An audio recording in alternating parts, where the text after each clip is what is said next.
தவிச்சுண்டு உட்கார்ந்து எழுந்துட்டு போன பிறகு அந்த இடமானது அப்படியே ரவுண்டா கருகி போயிருந்துதான். கீழே தர கருகி போயிருந்துதான். ஏதாவது ஹோமம் பண்ணினா தர கருகி போயிடுமே. அது மாதிரி ஒரு சமயம் ஒரு மரத்தடியில உட்கார்ந்து கொண்டு ஹா கிருஷ்ணா அப்படின்னு பெருமூச்சை விட்டார். அதுக்கு நேர ஒரு கிளை இருந்தது. அந்த கிளை அப்படியே கருகி போயிடுது. அப்போ அந்த சரீரம் எப்படிதான் அந்த உஷ்ணத்தை தாங்கி இருந்ததோன்னு, இதெல்லாம் சமத்காரமான வியாக்கியானம் அப்படின்னு நினைக்கிறதுக்குள்ளே சத்தியம்னு தோன்றது. திருப்பாவ வியாக்கியானத்துல கோபிகைகள்லாம் குள்ள குளிர குடைந்து நீராடி அப்படிங்கும் பொழுது அவ்வளவு குளிர்ந்த குளிர்ல இங்க கூட அவ்வளவு குளிராது. உத்தரப்பிரதேசத்துல அவ்வளவு குளிரும். அதுவும் பிருந்தாவனத்துல யமுனையிலே இந்த நிமிஷம் இந்த நாள்ல காலையில ஸ்நானம் பண்ண முடியாது. ரோட்சிச்சுக்கலான்னு இப்படி கையை வச்சுட்டா கூட கையில ஷாக் அடிக்கும், ஜலத்துல ஷாக் அடிக்கும். அப்படி ஒரு குளிர். அத்தகைய குளிர்ல இந்த குழந்தைகள் எல்லாரும் போய் குள்ள குளிர குடைந்து நீராடி, இவர்கள் போய் ஒரு தீர்த்தமாடினாலே, இப்படி ஒரு விரதத்தை ஒருத்தர சொன்னாரே, இப்படி ஒரு நோன்பு அவ செய்தாளே இந்த மார்கழி மாசத்துல, கிருஷ்ணனுக்கு இரக்கம் இல்லையா? இப்படி செய்யலாமா? அந்த குழந்தைகளை இப்படி வாட்டலாமா? 30 நாள் அந்த குளிர்ல குளிச்சிருக்கிறாளே அப்படின்னு ஒரு கேள்வி பிறக்கும். இந்த குழந்தைகளும் குளிக்க வருவாளாம் வெடிற்காலமே. மகர்ஷிகளும் குளிக்க வருவார். மகர்ஷிகள் சரீரத்தை வெறுத்தவா, ஆனா குளிர் தாங்கலியேன்னு நின்று இருப்பாளாம். இந்த குழந்தைகள் அதுல குளிச்சு விட்டாளானா, இவள் குளிச்சு விட்ட பிறகு அவ குளிப்பாளாம். காரணம் என்னன்னா, இந்த குழந்தைகள் அதுல குளிச்சு எழுந்துக்கும் பொழுது ஸ்வயங்கன்னு ஒரு சத்தம் கேட்கும். அந்த சூடு ஆறும்.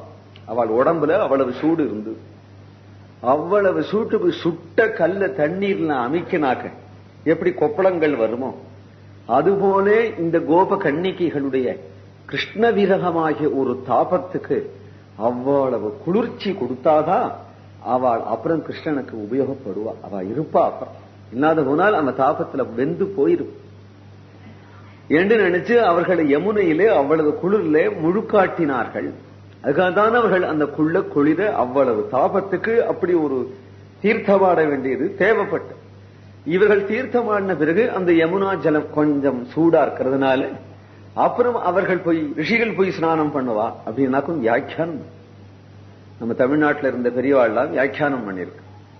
அதை பார்த்தா வியாக்கியானமா பிரபு சரித்திரம் கேட்காத போனா அது வியாக்கியானமோ தான் தோணும்.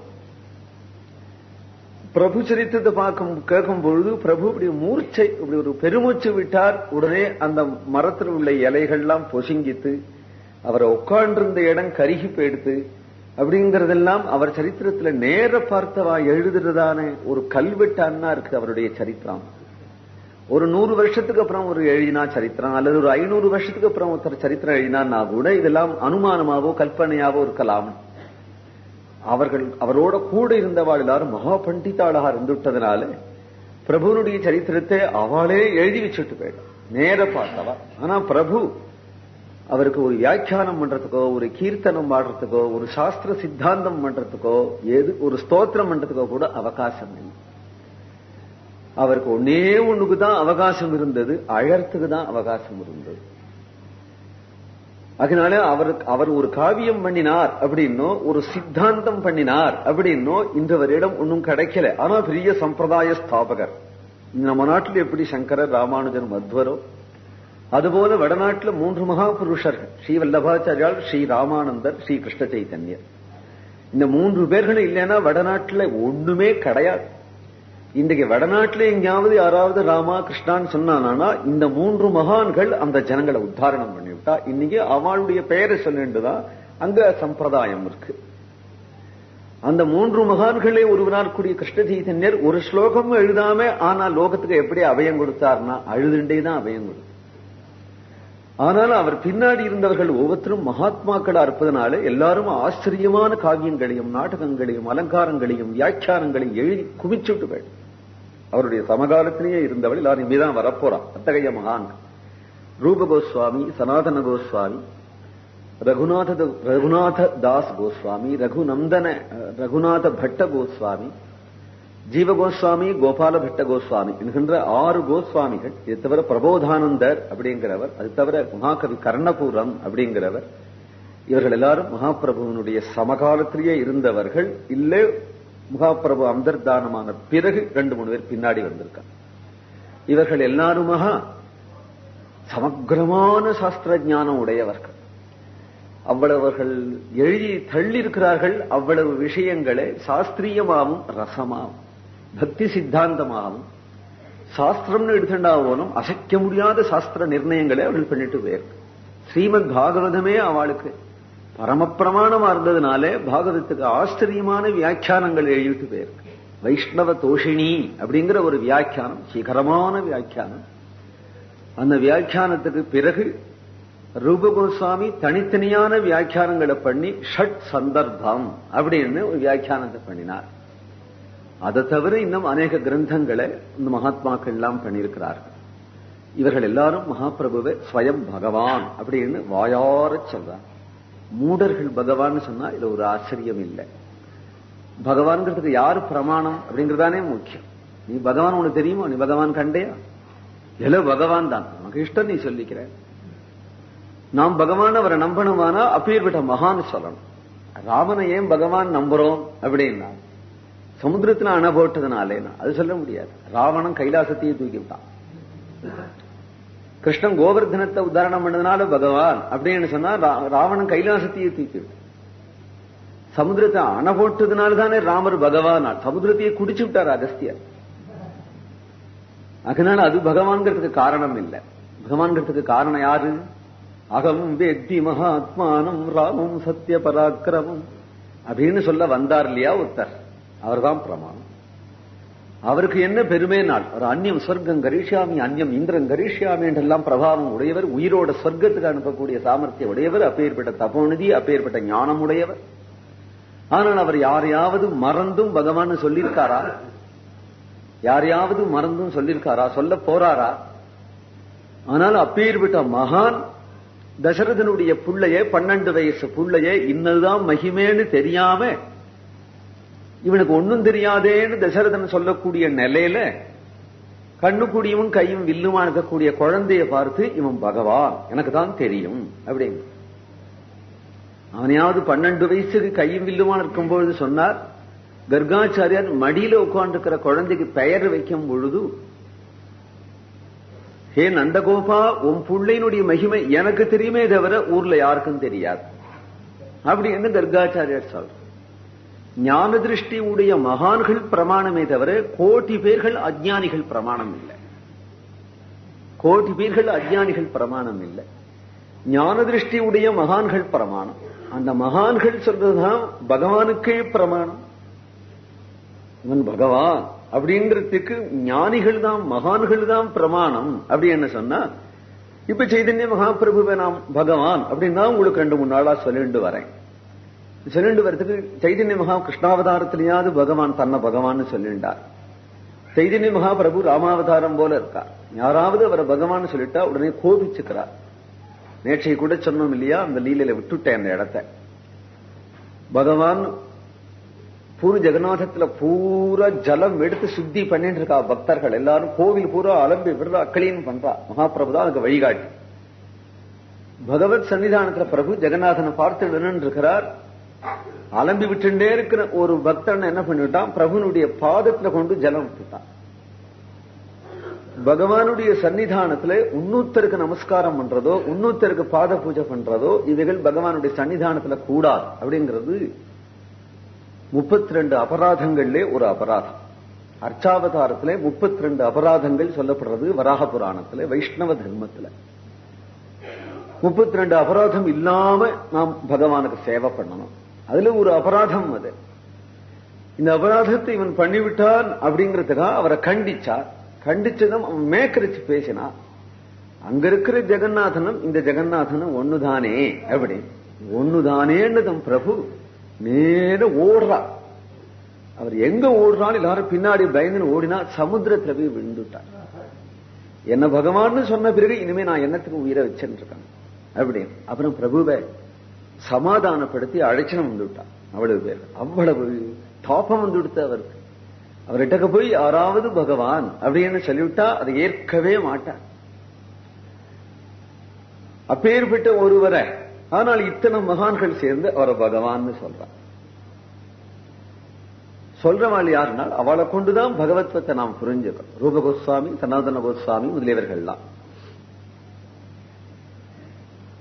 ஸ்ரீ கிருஷ்ண சைதன்யர் புரி ஜெகநாதத்திலேயே இருந்து கொண்டிருந்தார். அது பிறகு இப்பொழுதுதான் பிருந்தாவன யாத்திரை போகலாம் அப்படின்னு பிரபு நினைக்கிறார். ஒரு யாத்திரை தட்சிண தேசமும் கர்நாடகம், மகாராஷ்டிரம், குஜராத்தி, உத்தரப்பிரதேசங்கள்ல ஒரு சைடு எல்லாம் போயிட்டு வந்துட்டார். காசி, பிரயாக, பிருந்தாவனம் அப்படிங்கறது மட்டும்தான் பாக்கி இருக்கு அவருக்கு. கஜைக்கு பூர்வாசிரமத்திலேயே போயிட்டு வந்துட்டார். இப்ப காசி, அலகாபாத், பிருந்தாவனம். பிருந்தாவனத்தை கடைசி யாத்திரையா வைக்கிறார். பிருந்தாவனம் போன பிறகு அப்புறம் அவருக்கு யாத்திரை, எந்த யாத்திரையுமே கிடையாது. பிருந்தாவனம் நேற்றுக்கே சொன்னேன், அப்படியே வந்திருந்தாக்க துவாரகையிலேன்னு வந்திருந்தாக்க துவாரகையிலேருந்து குருக்ஷேத்திரம் வரலாம், இந்திரபிரஸ்தம்ங்கிற டெல்லி வரலாம், டெல்லியிலேருந்து குருக்ஷேத்திரம் வரலாம், பிருந்தாவனம் சுலபமா வந்துவிடலாம். ஏனோ பிருந்தாவன யாத்திரையை தள்ளி போட்டுட்டு போயிட்டான். எப்பொழுதும் தன்னை மறந்த நிலையில் இருக்கக்கூடிய தனக்கு அந்த பிருந்தாவன யாத்திரையில ரொம்ப தன்னை மறந்த நிலை வந்துடுமோ அப்படின்னும் இன்னும் அவதார காரியங்கள் ஏதாவது இருக்கும்னு மனசுல எண்ணமோ அதை நாம் கண்டுபிடிக்க முடியாது. ஆனால் அவருக்கு பிருந்தாவனத்துல எவ்வளவு பிரேமை அப்படிங்கறத ஆழங்காண முடியாது. ஏனால் அவர் குழந்தை விளையாட்டிலேயே பிருந்தாவன விளையாட்டு தான் விளையாடினார். கயா கஷேத்திரத்துல எப்பொழுது அவருக்கு வைஷ்ணவ தீட்சியாகி ஈஸ்வரபுரி மகாராஜனுடைய திருவாயிலிருந்து மந்திரோபதேசம் ஆச்சோ உடனே அவர் உண்மத்தரகா பிருந்தாவனத்துக்கு தான் ஓடத் தொடங்கினார். பக்தர்களா அவரை பிடிச்சு இழுத்துன்னு வந்து கொண்டு விட்டார்கள் தாயார் இடத்துல. அவர் நவதீபத்தையே அவர் பிருந்தாவனமாக ஆக்கிவிட்டார். தன்னுடைய பக்தர்கள் எல்லாரையும் கோபிகைகளை போல ஆக்கி கொண்டு அவர்கள் மத்தியில தானே கிருஷ்ணனாக நர்த்தனம் ஆடிக்கொண்டிருந்தார். இரவு பகலாக நாம சங்கீர்த்தனம், பிரேமசாகரம். அதுக்கு பிறகு சன்னியாசம் வாங்கி கொண்டு சன்னியாச தீட்சை எந்த நிமிஷம் பெற்றுண்டாரோ அந்த நிமிஷம் 2 கையும் தூக்கி கொண்டு பிருந்தாவனத்துக்கு தான் ஓடினார். அப்பொழுதும் அவரை பலவந்தமா பிடிச்சுன்னு வந்து அத்வைதாதிர கிரகத்துல ஒப்படைச்சு விட்டார்கள். தாயார் தான் பிரதிஜ்ஞை வாங்கி கொண்டால், நீ புரி ஜெகநாதத்துல போயிரு, பிருந்தாவனமே போயிடாதே அப்படின்னு. அதனால புரி ஜெகநாதத்துக்கு வந்தார். சன்னியாசி ஒரே இடத்தில் இருக்கக்கூடாது அப்படிங்கிறதுக்காக பரிவிராஜகனாக பாரத தேசம் பூரா சுத்தினார். சர்வ ஜனங்களுக்கும் தரிசனம் கொடுத்தார். சர்வ கஷேத்திரங்களுக்கும் தரிசனம் பண்ணினார். எங்கெல்லாம் போற இடங்கள்லாம் நாம மகா நிதியை வாரி வழங்கினார். அதான் அவருடைய தீர்த்த யாத்திரையில உள்ள ரகசியம். கோட்டிக்கணக்கான ஜனங்களுக்கு நாம சங்கீர்த்தனத்தை கொடுத்தார். இப்ப திரும்பி வந்து பூரி ஜெகநாதத்துல ரதோத்சவம் முதலிய வைபவங்கள் எல்லாம் அனுபவித்துக் கொண்டு தங்கி இருந்தார். மறுபடியும் பிருந்தாவன யாத்திரையாக இப்பொழுது புறப்படுறார். இப்பொழுதும் அவர் பின்னாடி சில பக்தர்கள்லாம் தாங்களும் வரும் அப்படிங்கிற ஆசையோடு கூட முன்பு போலவே வாசுதேவ சார்வபௌமர், ஸ்வரூப தாமோதரர், கோவிந்தன் அப்படின்னு அவருக்கு சேவை பண்ணிட்டு இருக்கக்கூடிய பக்தர், பிரம்மானந்தபுரி மகாராஜ் எல்லாரும் இங்க இருக்கிறாளே அவெல்லாம் கூட புறப்பட்டார். பிரபு எல்லாரையும் தடுத்து விட்டார். தான் ஒண்டியாவே போகிறது, மிந்தி மாதிரி தான் ஒண்டியாவே போகிறது அப்படின்னு போக, ஆனால் அவர்கள் எல்லாரும் கொஞ்சம் பிடிவாதம் பண்ணி கொண்டு பின்னாடியே வரோம் அப்படின்னு சொல்லி கிளம்பினார்கள். சரின்னு பிரபு அவர்களை அழைத்து கொண்டு சங்கீர்த்தனம் பண்ணி கொண்டே புறப்பட்டார்.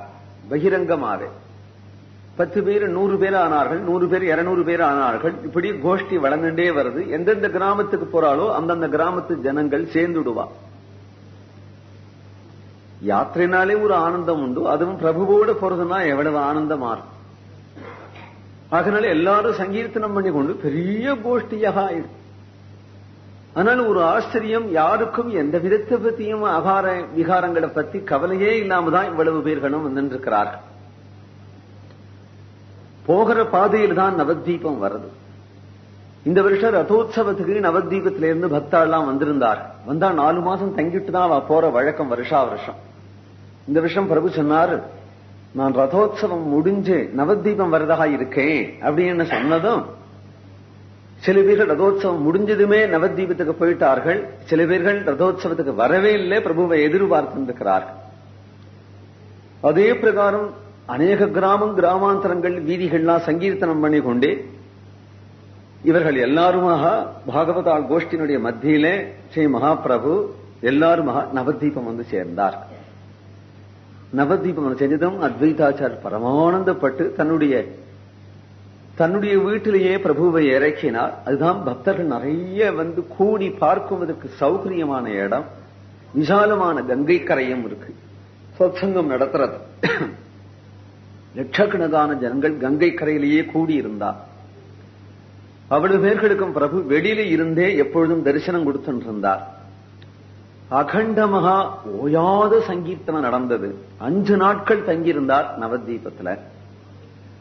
சகல ஜனங்களும் வீட்டிலிருந்து பிரபு வந்திருக்கிறாராமே, மகாபிரபு வந்திருக்கிறாமே, மகாபிரபு வந்திருக்கிறாராமே என்று ஜனங்கள், ஸ்திரீகள், பாலகர்கள், வயோதிகர்கள் எல்லாரும் பரிச்சயமானவர்கள், பரிச்சயமாகாதவர்கள் அவ்வளவு பேர்களும் ஒரே கூட்டமா வந்து வந்து பார்க்கிறார்கள்.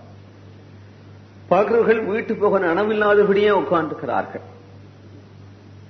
சச்சி மாதா வராம இருப்படோ, இன்னும் இருக்காளே, சச்சி மாதா வரல, குழந்தை வந்திருக்கிறான்னு தெரியல. ஏன் வரலேன்னா மாட்டு பொண்ணை கட்டிண்டு அழுதுன்னு உட்காந்துக்கிறாள். மாட்டு பொண்ணை பார்த்து சொல்றாள், உனக்குள்ளது எனக்கும்மா. சன்னியாசிய ஒரு தாலி கட்டின மனைவி பார்க்க கூடாது அப்படின்னு இருக்கும் பொழுது தாயாரான நானும் போகலை அப்படின்னு. விஷ்ணு பிரியா சொல்றாள், எனக்கு தான் அந்த தண்டனை, உங்களுக்கு கிடையாது. நீங்கள் தாயார், அதனால போய் பார்க்கலாம். நீங்களாவது பார்த்துட்டு வாங்கோ, உங்கள் மூலமாவது அவருடைய குசல பிரஷ்னம் நான் தெரிஞ்சுப்பேன். எங்கிருந்தாலும் அவருடைய சௌக்கியம் எனக்கு முக்கியம்.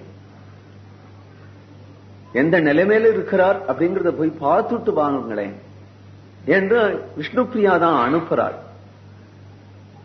ஊர்ல உள்ள உலகத்துல உள்ள எல்லாருக்கும் இவர் பிரபு, எல்லாருக்கும் இவர் குரு, எல்லாருக்கும் இவர் பகவான், எல்லாரையும் உத்தாரணம் பண்ண வந்திருக்கிறார். ஆனா விஷ்ணு பிரியாவை மட்டும் தவிரவா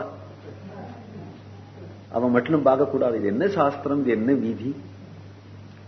ஆனா பயமா தான் இருக்கு. அது இடம் கொடுத்துட்டா எவ்வளவு தூரத்துக்கு போகும் பிரபஞ்சம். பார்க்க கூடாது அப்படின்னு இருக்கு. இந்த ஸ்திதியில ஒரு பல்லாக்கு அமர்த்தி கொண்டு தானாகவே சச்சி மாதா மகாபிரபுவை பார்க்க வந்தாள். பிரபுவை தரிசனம் பண்ணினாள். முன்பு போலவே பிரபுவை கட்டி கொண்டு அழுதாள். 5 நாளும் தான் சமைச்சு பிட்சை ஏத்துக்கணும்னு பிரபுவை வேண்டி கொண்டாள். 5 நாளும் தான் ஏத்துதான் பிரபு, அவள் சமைச்சுதான் பிரபு சாப்பிட்டு இருக்கிறார். இந்த 5 நாட்களுக்குள்ளே எவ்வளவு தெருக்கள்ல எவ்வளவு அலைய முடியுமோ, யார் எந்தெந்த தெருவுக்கு பிரபுவை கூப்பிடாளோ அவ்வளவு தெருவுக்கும் பிரபு போயிருக்கிறார்.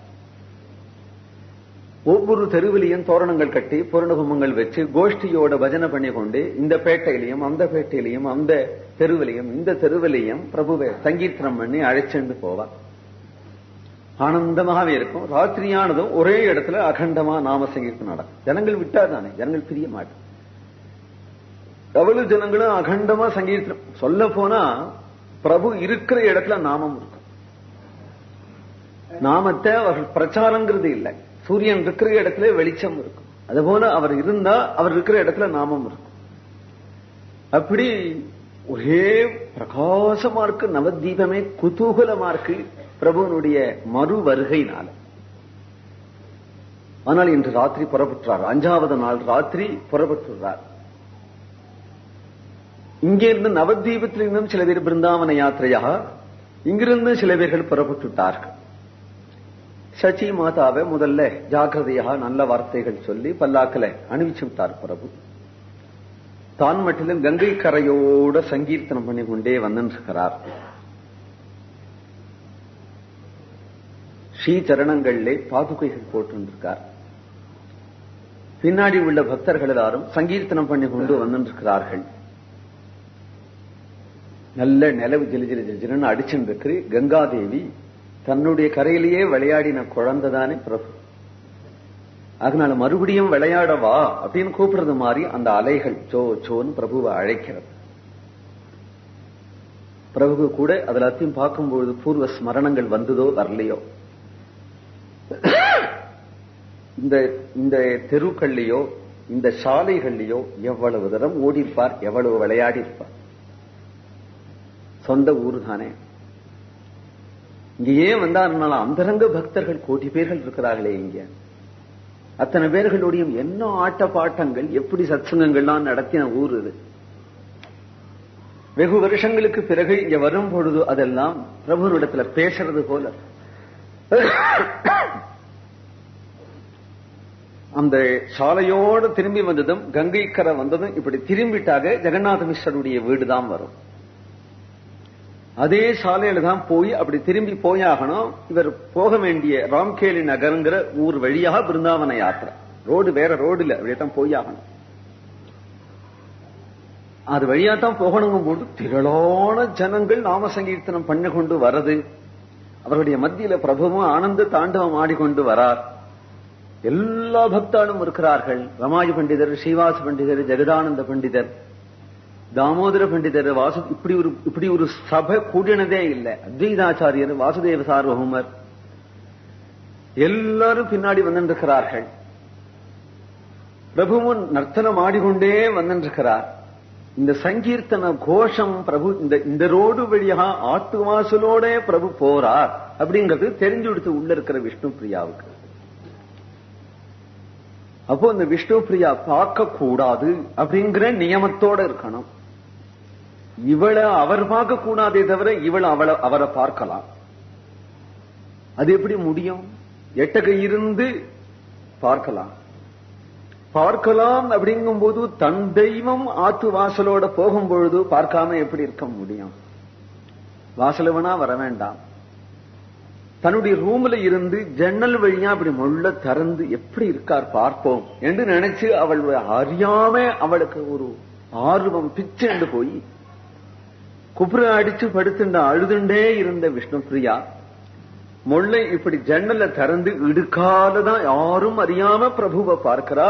ஆனால் பிரபுவை அவள் சயன கிரகத்திலிருந்து விட்ட போது சுருண்ட கேசமும் திவ்ய பீதாம்பரமும் வைஜெயந்திமாலயமாக விட்டவள். இந்த காட்சியை அவள் பார்த்ததில்லை. இப்ப பார்க்கும் பொழுது முழங்கால் முட்டம் காஷாயம் தல மொட்டையுமாக வரக்கூடிய சன்னியாசி ரூபத்துல பிரபுவை பார்த்ததும் அவளால அடக்க முடியல. உடனே லோகத்தை கண்டு அவளுக்கு பயம் இல்லை, லஜ்ஜை இல்லை, வெட்கம் இல்லை, பயம் இல்லை. தன் தெய்வத்துக்கிட்ட தான் வரத பத்தி என்ன என்று நினைச்சு கொண்டால் உள்ளேந்து குபீர்னு தாவி வீல்னு கத்திண்டு ஓடி வந்து பிரபுவனுடைய சரணத்துல விழுந்துட்டு, பாதுகையோடு அந்த ஸ்ரீ சரணங்கள் இருக்கு, அந்த சரணத்துல வந்து விழுந்துட்டாள். தோஷம் இல்லை. இப்படி இருக்கும்போது அவருடைய காதல விழுந்தது பதித்தர்கள் பிரஷ்டர்களை உத்தாரணம் பண்ணக்கூடிய கிருஷ்ண சைதன்ய மகாபிரபுன்னு ஒரு பெரிய மகாத்மா அவதரிச்சிருக்கிறார். கோடிக்கணக்கான ஜனங்களை உத்தாரணம் பண்றார் அப்படின்னு காதல விழுந்ததும் அங்க ஒரு ஆகர்ஷணம் சொல்லுல. கிருஷ்ண சைதன்யங்கிற சொல்லுலே அவளுக்கு ஒரு ஆகர்ஷணம். பார்த்தது கிடையாது. காலையில எழுந்துக்கும் போதும் ராத்திரி படுத்துக்கும் போதும் கிருஷ்ண சைதன்யா என்று சொல்லுவா. பார்க்க ஆசை, காண கிடைக்கல. இவனுடைய வேலை வேற, பிரபு எங்கேயோ ஜெகநாதத்தில் இருக்கிறார். இந்த சந்தர்ப்பத்தில் பாதி ராத்திரிக்கு அந்த நகரத்துக்கு வருது இந்த கோஷ்டி. ஆயிரக்கணக்கான பேர்கள் தாள மேளத்தோட சங்கீர்த்தனம் பண்ணி கொண்டு வந்தா ராஜா பட்டணு எழுந்து கொண்டான். ஒரு பெரிய ஹிந்து சன்னியாசிகள் வரால் அப்படின்னு அவனுக்கு தோணல. ஹிந்துக்கள் வந்து மாறு வேஷத்துல நம்ம இடத்துல படையெடுத்து வரா அப்படின்னு தோன்றது. அப்படிதான் இருக்குமாம் பிரபுனுடைய பஜனை. பஜனைன்னா ஒரு 10 பேர் பாடிண்டு போவா. அந்த 10 பேர்லயும் 4 பேர் தூங்கிண்டே வருவா. 2 பேர் கொணகுணன் பாடுவா. பாக்கி 2 பேர் தப்புந்து வருமா வாங்கி பாடுவா. என்ன போறதுன்னா பஜனை கோஷ்டி போறது அப்படின்னு சொல்லுவா இல்லையா? பெரிய சத்தம் சுண்டல் கொடுக்கும் பொழுதுதான் இருக்கும். அப்படின்பா இல்லையா? மகாபிரபு பஜனை தான் அப்படி கிடையாது. 1000 பேர் இருந்தா 1000 பேரும் நாமன் சொல்லுவா. அது மாதிரி பஜனை அவருடைய பஜனை. 1000 பேரு நாமன் சொல்லுவானா 1000 பேருக்கு 100 பேராவது கையில கோல் வச்சிருக்கணும். அப்படி ஒரு பஜனை வருதுன்னா சேனை வராப்புல தானே தோணும். ஒரு பெரிய சேனை வராப்புல தானே தோணும். அது அரண்டு போயிட்டான். அதனால ராஜா என்ன பண்ணா, ஆனா நல்ல வேளையாக அவன் மந்திரிகளை கூப்பிட்டு அனுப்பிச்சான். ரூபரு சனாதனம் வந்தா ஹிந்துக்கள் தந்திரமாக நம்ம இடத்துல ஏதோ யுத்தத்துக்கு வரா அப்படின்னு நினைக்கிறேன். நீ 4 புறங்களையும் பீரங்கி எடுத்து வந்து சுட்டு விடுவாளை. உடனே முடிச்சுண்டா ரூபர் சனாதனர். கிருஷ்ண சைத்தன்யர் ஒரு பெரிய சாது இருக்கிறதா தெரியறது. அவருடைய பஜன கோஷ்டி இப்படித்தான் இருக்கும்னு நான் கேள்விப்பட்டிருக்கேன். அவர்தான் வராருன்னு நினைக்கிறேன். நான் போய் பார்க்கிறேன். சைதன்ய தேவர்னு தெரிஞ்சா அவருக்கு சமாதானம் சொல்லி அப்படியே அனுப்பிச்சு விடுறேன். இல்ல வேறு பிரகாரத்துல நீங்க சந்தேகிக்கிறது மாதிரி இருந்ததுன்னா அந்த வேலையை உடனே செஞ்சு விடுறேன் என்று சொல்லிவிட்டு விடை பெற்றணி இவா 2 பேரும் பிரபுவை பார்க்க வரா. இவாள் எல்லாரும் ஒரு பெரிய மைதானத்துல பஜன கோஷ்டியை நிறுத்தி விட்டு 12 மணிக்கு மேல வழி நடந்த களப்பிலே அந்தந்த சாதுக்கள் அப்படியே விசிராந்தி எடுத்துருக்கா. வெடிகாலமே கிளம்ப போறா. பிரபுவும் ஒரு மரத்தடியில கஷாயத்தை போட்டுன்னு படுத்துன்னு இருக்கிறார். நித்யானந்த பிரபு மட்டிலும் போலீஸ் மாதிரி சுத்தின்னு இருக்கார். அவருக்கு தூக்கம் கிடையாது. அவர் மட்டில சுத்தின்ண்டே இருக்கிறார். இந்த 2 திவானும் எந்த விதமான ஆடம்பரமும் இல்லாதபடி, ஆனா அவர்களுக்கு இருந்த டிரெஸ்ஸோட மட்டிலும் அத மாத்திக்கல. இந்து ஆட்டம் வரல, பெரியவாளை பார்க்க வரலோம்னு வரல. எப்படி இருந்தாலும் இப்படி வந்துட்டார்கள். இந்த 2 பேரும் நின்று கொண்டு இருக்க. நித்யானந்தர் அங்கேருந்து வர, இங்க வந்திருக்கிறது யாரு? கிருஷ்ண சைதன்ய மகாபிரபு வந்திருக்கா. அவருடைய சேவை கிடைக்குமா? நீங்க யாரு? நாங்கள் இது மாதிரி திவான் மல்லிக். மல்லிக்னு பேர் வச்சுருக்காவா. பிரபுனுடைய தரிசனம் கிடைக்கும், நீங்க வாரும் அப்படின்னு அழைச்சின்னு போயிட்டார். பிரபு விஸ்ராந்தி எடுத்துருக்கிறாரு. பிரபுனிடத்துல கொண்டு விட்டார். இந்த 2 பேர்களும் பிரபுவனுடைய சரணத்துல விழுந்து குமரி குமரி அழறார்கள். உடனே பிரபு வாரி சுருட்டி எழுந்து கொண்டார். இந்த 2 பேர்களையும் அபயகஸ்தத்தினால தடவி, நீங்கள் இப்படி கதற வேண்டிய காரணம் என்ன? இவர்கள் சொன்னார்கள், நாங்கள் துராச்சார சீலர்கள், பிரஷ்டர்கள், பதித்தர்கள், எங்களை நீ உத்தாரணம் பண்ணணும். பிரபு சொன்னார், பகவானுடைய கிருப்பையினுடைய எதிரில் பதித்தனே கிடையாது, பிரஷ்டனே கிடையாது. உத்தாரணம் பண்ண என்ன இருக்கு? அவன் அப்பேற்பட்ட கிருபாளு ஆச்சேன். நீங்கள் குப்பையில கிடக்கிற ரத்தனம் போல பிரகாசிக்கிறீர்கள். உங்களுடைய சொரூபம் எனக்கு புரியும். நீங்கள் இதற்காக கவலைப்பட வேண்டாம். எங்களுக்கும் கரையேறதுக்கு ஒரு வழி உண்டான். கரையேறத்துக்கு வழி ஒரு ஏதோ பித்தளையில தங்கம் முலாம் பூசுறதா இருந்தா தானே, தங்கமாவே இருந்துட்டுதாக்க. நீங்கள் தான் தங்கம்னு நான் சொல்றேனே, அப்புறம் கரையேறது என்ன, கரையேற்றுறது என்ன? ரூப சனாதனரே பிரபு இப்படி ஆட்கொண்டார். ரூபரும் சனாதனம் பிரபுட்டுக்கு சொன்னார்கள், சந்தர்ப்பம் சரியா இல்லை. மேலும் நீங்கள் பிருந்தாவன யாத்திரையை ஏகாந்தமா அனுபவிக்கிறதுக்கு இவ்வளவு பெரிய கூட்டத்தோட போனால் நன்னா இருக்காது. இவ்வளவு கூட்டத்தோட போனா எப்போ இந்த ராஜா சம்சயிச்சானோ அது மாதிரி அந்தந்த பிரதேசம் வரும்போது அங்கங்க இருக்கக்கூடிய ராஜா உங்களை சந்தேகிக்க கூடும். அதனால பல விரோதங்கள் ஏற்படும். அதனால இந்த யாத்திரையை இதோட பந்து பண்ணிடுங்க. பிறகு ஏகாந்தமா நீங்க பிருந்தாவனம் போய்க்கலாம் என்று சொல்ல பிரபுவே அப்படித்தான் நினைச்சுண்டு வாரா. இவ்வளவு பெரிய கூட்டத்தோடு எப்படி போறதுன்னு நினைச்சுட்டே தான் வாரா. அதுக்கு ஏத்தாப்புல அவர்கள் சொல்றதைய ஒரு வியாஜமாக கொண்டு பிரபு உடனே அப்படி திரும்பினத்தை இப்படி திரும்பிட்டார். மறுபடியும் பூரி ஜெகநாதர் பிருந்தாவன யாத்திரையை நிறுத்திவிட்டார். பூரி ஜெகநாதத்துக்கு மறுபடியும் அதே நவதீபம் வழியாக மறுபடியும் அந்தந்த பக்தர்களை எந்தெந்த ஊர்ல வந்து சேர்ந்தாலோ அவளை அப்படியே விட்டுட்டு நேர கிளம்பி. அப்போ இந்த யாத்திரை என்ன திருநாள் வெளிப்படையாக பிருந்தாவன யாத்திரைன்னு காண்பிச்சு விட்டு விஷ்ணு பிரியா தேவிக்கு பாதுகாத அனுகிரகம் பண்றதுக்காகும். அதே போல ரூபர் சனாதனர் அப்படிங்கிற இந்த 2 ரத்தனங்களை பொறுக்கிறதுக்காக தான் திரும்பி பூரி ஜெகநாதத்துக்கே வந்தாச்சு. ஜெகநாத கஷேத்திரத்திலேயே தங்கி இருக்கிறார். பிருந்தாவனம் எப்ப போறேன் அப்படின்னு விளையாட்டுக்கு கூட யாரிடத்திலேயும் சொல்லல. அந்த வருஷம் ரதோத்சவம் பூர்த்தி ஆயிடும். பூர்த்தியான பிறகு ரதோத்சவத்துக்கு வந்திருந்த பக்தர்களிடத்துல கூட இந்த மாசம் நான் பிருந்தாவனம் போறதா இருக்கேன், ரதோத்சவம் பூர்த்தியானதும் போறதா இருக்கேன் என்று ஒன்று கூட சொல்லல. பிரபுனுடைய சங்கல்பம் யாருமில்லாத போகணும் அப்படிங்கிற ஒரு ஆசையினால ஒரு நாள் பாதி ராத்திரிக்கு ஒத்துருக்கம் தெரியாம இருக்கும் பொழுது கோவிந்தன் அவருடைய கைங்கரியத்துக்கு நியமிக்கப்பட்டிருந்த ஒரு பிராமணன் இந்த 2 பேரோட மட்டிலும் பிரபு புறப்பட்டுட்டார். ஸ்வரூப தாமோதரர் கூட ஏமாத்தி விட்டார். இந்த 2 பேரோட போயிட்டு இருக்கும் பொழுது பாதி தூரம் ஒரு கிராமத்துல வந்து பிட்சை எடுத்துட்டார். பிட்சை எடுத்துட்டதும் பிரபு எப்பொழுதும் லவங்கம் போட்டுக்கிற வழக்கம், கிராம்பு போட்டுக்கிற வழக்கம். அந்த கோவிந்தன் அப்படிங்கிற பக்தன் ஈஸ்வரபுரி மகாராஜுக்கு சேவை பண்ணின கழவர். பிரபுவுக்கு பாத சேவை பண்றார். அவர் பிரபுவுக்கு வேண்டிருக்கமே அப்படிங்கறதுக்காக 4 கிராம்பு துணியில முடிஞ்சு வச்சுட்டு இருந்தார். பிரபு ஒரு இடத்துல பிட்சை பண்ண பிறகு உடனே கிராம்பு கொண்டு கொடுத்தார். ஏது இந்த லவங்கம் என்று சிரிச்சுண்டே கேட்டார். கோபமே வராது பிரபுவுக்கு. ஏது இந்த லவங்கம் அப்படின்னு கேட்டார். கையில இடத்துக்கு இருக்கட்டம்னு கொண்டு வந்திருந்தேன். நீ ஒரு சன்னியாசி பின்னாடி வரத்துக்கு லாயக்கு இல்லை. எப்போ எனக்கு ஒண்ணு வேணும் அப்படிங்கறதுக்காக ஒண்ணு மறுநாளைக்கு மறுவேளைக்கு அப்படின்னு வச்சுக்கிறவன் சாயந்தனம் ஸ்வஸ்தனம் வா நசங்கிருஹீத பிட்சுகா என்று சாஸ்திரம் சொல்றது. என் சன்னியாச தர்மத்தை நீ கெடுத்து விடுவேன், அதனால நான் யாத்திரை முடிச்சுட்டு வரேன், அது வரையில நீ போய் ஜெகநாதன் சேவை பண்ணின்று என்று நிர்பந்திச்சு அணிச்சுட்டார். கோவிந்தன் அழுதண்டே திரும்பிட்டார். இந்த பிராமணர் ஒண்டிதான் பின்னாடி வரார்.